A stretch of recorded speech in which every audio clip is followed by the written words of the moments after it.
Back to my channel Sanchita's cooking and ব্লগের নতুন একটি রেসিপির সঙ্গে তোমাদেরকে ওয়েলকাম জানাই। আমার খুব ফেভারিট একটা মাছের রেসিপি তোমাদের সঙ্গে আজকে শেয়ার করব। এটা কি মাছ অবশ্যই অনেকে চিনতে পারবে আবার অনেকে জানবে না, যারা জানো না তাদেরকে বলে দিচ্ছি, এটা হচ্ছে রিঠা মাছ। রিঠা মাছটার আজকে রেসিপি তোমাদের সঙ্গে শেয়ার করব। তো চলো তাহলে দেখতে থাকো পুরো ভিডিওটা, আশা করছি তোমাদেরও ভালো লাগবে। ভিডিওটা লাইক দিয়ে ভিডিওটা দেখা শুরু করো। তো প্রথমে মাছগুলো ভালো করে ধুয়ে লবণ, হলুদ আর একটু সর্ষের তেল মাখিয়ে নেব সব মাছগুলোর গায়ে। সর্ষের তেলটা মাখানোর কারণ এটা যেহেতু এমনিতে তেলাক্ত মাছ, যখন এটা ভাজা হয় না প্রচণ্ড ফোটে।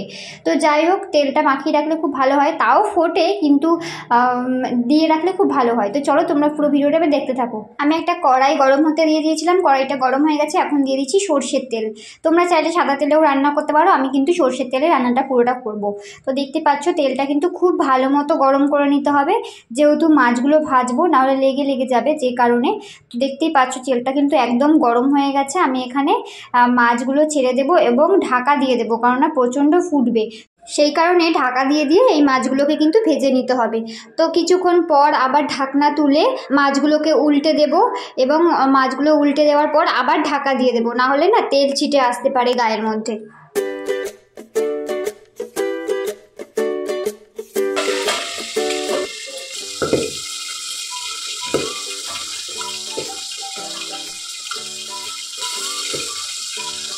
তোমরা শুনতে পেলে মাছগুলো কিভাবে জোরে জোরে ফুটছে, আওয়াজ হচ্ছে। আর এই যদি ঢাকনা না দিয়ে দিতাম না, তেলগুলো পুরো গায়ে এসে ছিটতো।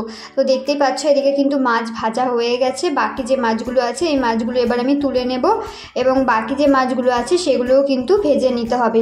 আমি এত ভালো করে দেখতে পাচ্ছ কড়াইটা গরম করে নিয়েছিলাম, তারপরও কিন্তু একটু লেগে গেছে। যাই হোক, খুব ভালো মতো তেল গরম করে কিন্তু মাছগুলো ভেজে নিতে হবে। তো চলো এই মাছগুলো পুরো ভেজে নিই, তারপর আবার আসছি।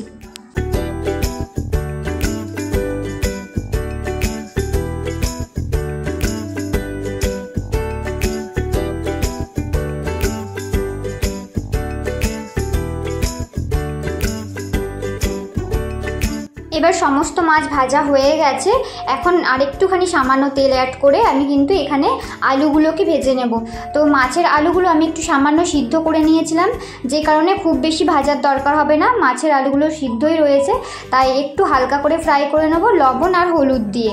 দেখতেই পাচ্ছ ঠিক এরকমভাবে ভেজে নিয়েছি, হয়ে গেছে আলুগুলো ভাজা। এবার আলুগুলো তুলে নেব। এবার ওই তেলের মধ্যেই ফোড়ন দিয়ে দেব তেজপাতা আর দিয়ে দেব গোটা সাদা জিরে।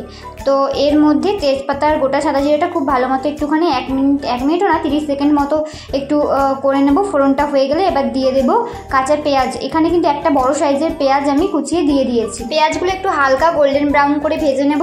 তো দেখতেই পাচ্ছ এখানে কিন্তু হালকা করে ভাজা হয়ে গেছে। এবার দিয়ে দিচ্ছি একটা মিডিয়াম সাইজের টমেটো কুচি। টমেটোটা একটু হালকা নেড়ে নেব যাতে টমেটোটা নরম হয়ে যায়। দেখতে পাচ্ছ কত সুন্দর নরম হয়ে গেছে। এবার আমি দিয়ে দিচ্ছি 2 শুকনো লঙ্কার পেস্ট, এটা আমি শিলে বেটে নিয়েছিলাম। তো যাই হোক, কত দেখতে পাচ্ছ শুকনো লঙ্কাটা দিয়ে সব মিশিয়ে এবার দিয়ে দেবো 1 চামচ আদা রসুনের পেস্ট। আদা রসুনটাও একটুখানি নেড়ে নেব যাতে কাঁচা গন্ধটা চলে যায়। তারপর দিয়ে দেবো পরিমাণ মতো লবণ, দিয়ে দেবো হলুদ গুঁড়ো আর দিয়ে দেবো কাঁচা লঙ্কা, ধনে, জিরে একসঙ্গে বেটে নিয়েছি, সেই বাটাটা দিয়ে দেবো। তো মশলাগুলো সমস্ত দিয়ে মশলার বাটি ধুয়ে জল একটু দিয়ে দেবো যাতে মশলাটা না লেগে যায় আর খুব ভালো মতো কষানো হয়ে যায়। আর দিয়ে দেবো একটুখানি সামান্য পরিমাণে কাশ্মীরি লঙ্কার গুঁড়ো। এবার সব মশলাগুলো খুব ভালো মতো কষিয়ে নেব যতক্ষণ না তেল ছেড়ে আসছে। মশলা থেকে তেল ছেড়ে দিয়েছে, এবার কিন্তু ভাজা আলুগুলো দিয়ে দেবো। আলুগুলোর সঙ্গে একটু মশলাটা খুব ভালো মতো কষিয়ে নিতে হবে 1 মিনিট মতো। তো কষানো হয়ে গেছে দেখতেই পাচ্ছ। এবার কিন্তু আমি এখানে পরিমাণ মতো জল দিয়ে দেবো। যে যেরকম ঝোল রাখতে চাও সেই অনুপাতে কিন্তু এখানে জলটা অ্যাড করতে হবে। আমি দেখতেই পাচ্ছ এখানে কিন্তু জল অ্যাড করে দিয়েছি। এবার এই ঝোলটাকে ফুটতে দেবো। তো ঝোলটা ফুটে গেছে, এবার কিন্তু ভাজা মাছগুলো দিয়ে দেবো। ভাজা মাছগুলো দিয়ে খুব ভালো মতো মিশিয়ে মাছগুলো এবার ঢাকা দিয়ে 2 মিনিট মতো ফুটিয়ে নেব।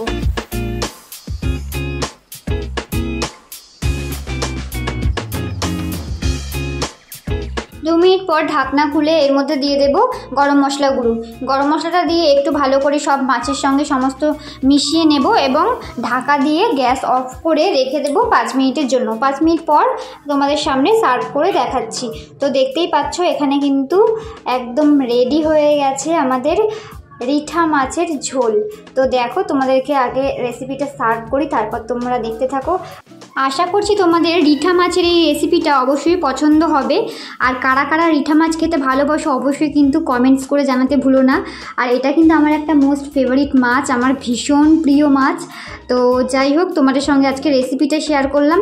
তোমাদের কেমন লাগলো অবশ্যই কমেন্টস করে জানিও। যদি ভালো লাগে লাইক কমেন্ট শেয়ার করে চ্যানেলটাকে সাবস্ক্রাইব করো আর ভিডিওটা বন্ধুদের সঙ্গে শেয়ার করে দিও।